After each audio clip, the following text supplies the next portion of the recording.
If you want to check out the entire show, hit the link at the bottom of the screen. Available exclusively on odds.com. Have a happy holidays. A Merry Christmas. Enjoy the next few days. A lot of sports action for us. Let's get paid in full. Get that cash. Let's move on to our next spot, and we go to Bengals, Houston Texans. This line has just come out recently. Texans open up at -9. That's gone down to 8.5. There are 8s. This totals around 45 or 46, depending on where you shop. We're in Energy Stadium, Houston, Texas. Bengals are on a short week after their surprising 27-17 win at home over the Steelers. Injury-plagued Bengals had lost 5 straight. They'd averaged 10 points per game. They've rarely looked competitive since Burrow went down. They snapped an 11-game losing streak to the Steelers. Finley, 7 of 13, 89 yards, 1 touchdown. A.J. Green led the receivers with 2 catches, 40 yards. Giovanni Bernard ran 25 times for 83 yards and 1 touchdown. Tyler Boyd left in the first with a concussion. Their top receiver left in the first with a concussion. They still put up 27 points. Finley goes 7 of 13 for 89 yards against the Steelers, and they put up 27 points. Texans are coming off a 27-20 loss to the Colts. Deshaun Watson was 33 of 41 for 373 yards, 2 touchdowns, 0 interceptions. Kiki Kute fumbled with 19 seconds to go. I mean, it's just crazy how these storylines are so unbelievable.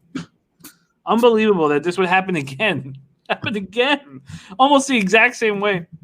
David Johnson, leading receiver with 11 catches for 106 yards. That was very, very interesting. They could only manage 83 yards on the ground from 21 carries.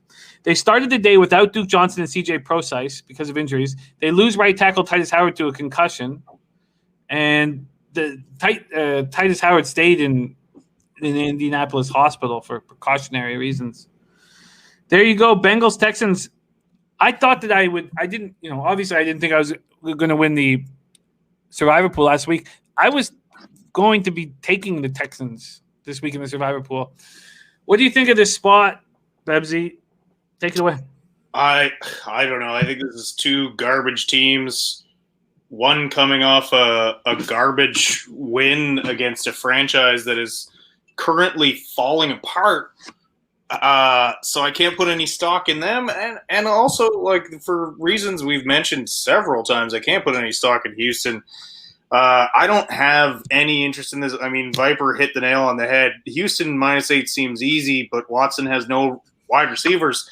If your look is Kiki Kuti or your David Johnson is leading the receivers, I just can't bet a team that is built that way. So there's no play in this for me. I might go back to that well and try and clean up on a Watson rush prop after it was low last week, but I've got no interest in betting this line.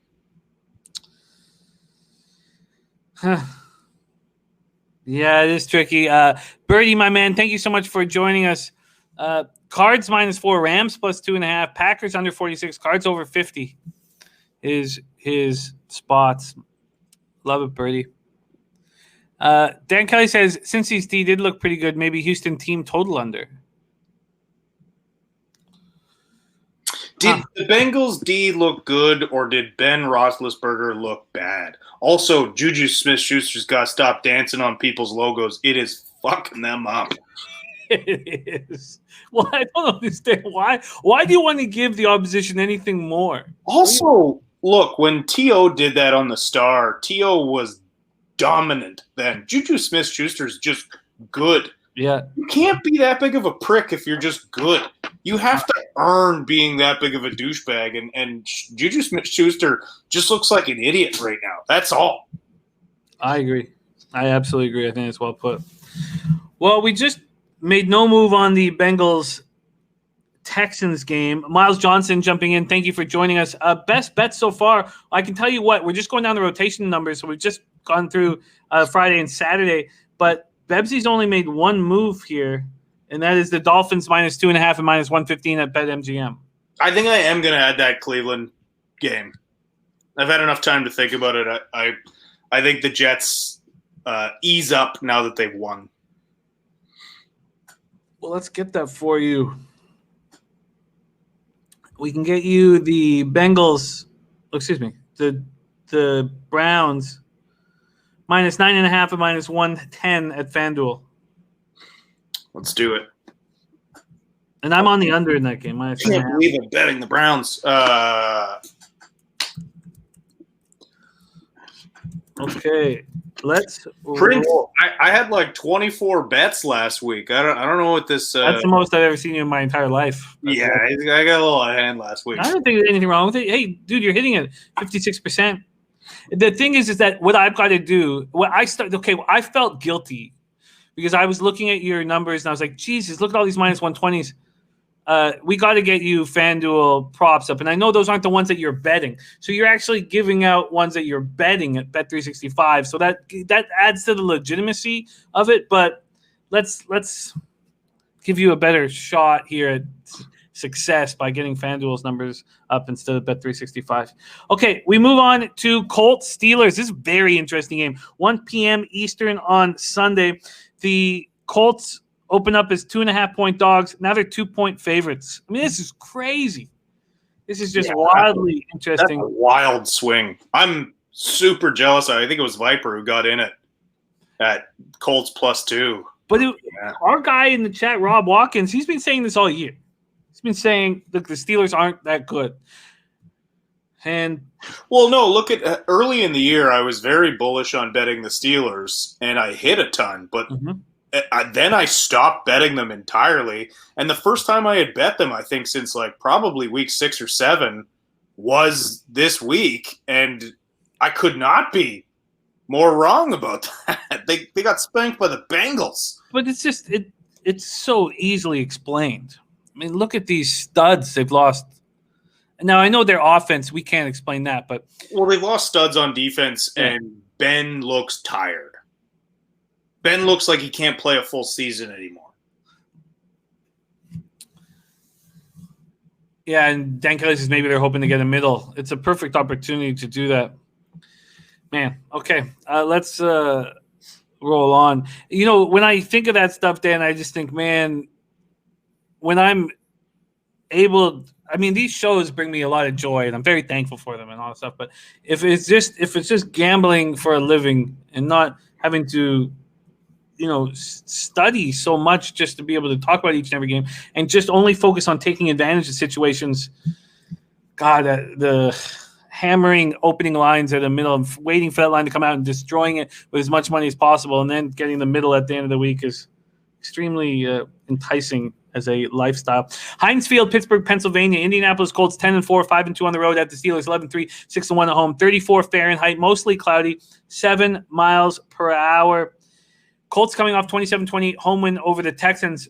I was very thankful to stay off of it when it got to 7.5. And I like that you were on it at 7.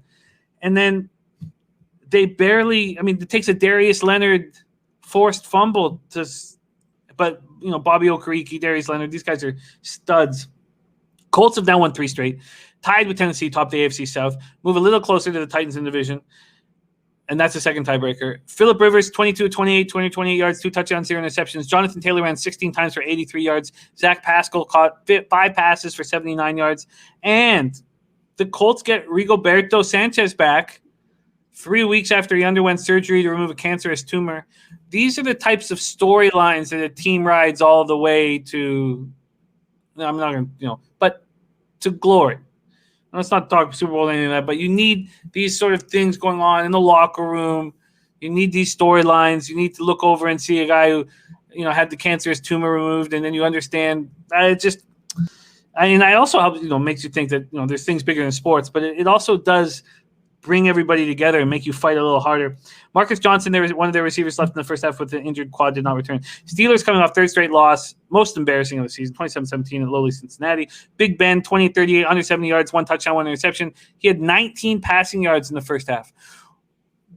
Bebsy, we had Steelers minus 6.5 first half, and I was bullish on it, and he throws for 19 yards in the first half. Dude, I honestly thought that was one of the easiest picks I had on the board. And I don't know if the Bengals just did exactly what they needed to do to shut down Ben, but they looked just awful.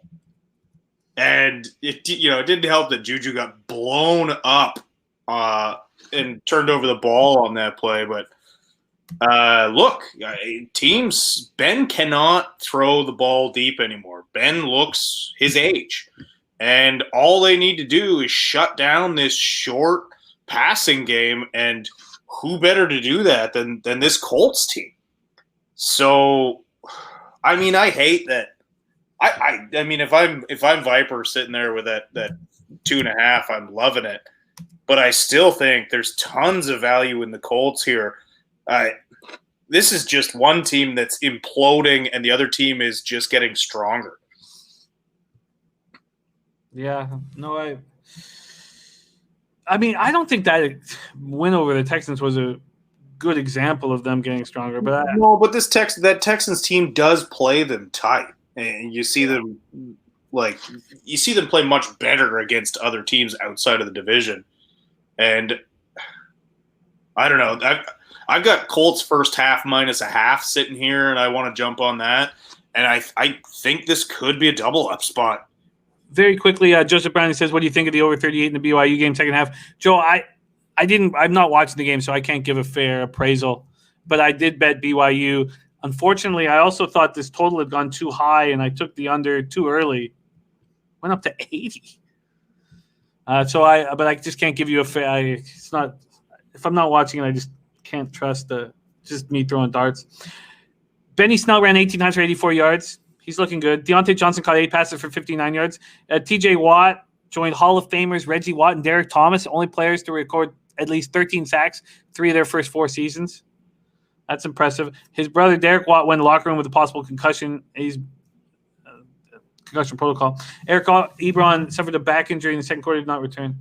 Okay, so is it time to line shop for you, Bebsy? Yeah, and I just noticed it's the full game. There's some books that have gone back down to -1.5 for the Colts. So I think I'm going to double up here. First half and full game on the Colts. Oh, yeah, there are a couple 1.5s. And that says, let's just make sure that's not stale at FanDuel because I got it up right now. Here we go. Oh. Is it off the board? Oh, no, it's not. Yeah, that's not stale. Yeah, you can get a 1.5. Okay, so let's first give you the 1.5 minus 110 of FanDuel. Okay. And then first half. It's just these spots where everybody's on the same. Well, I mean, we know that the public wins sometimes. Well said, Slats. Well said. Okay, Colts -0.5 at -105. Let's just see if it's possible. I doubt that can be beat, but let's just see what FanDuel is offering you because they're offering the -1.5. Oh, they're not even offering it.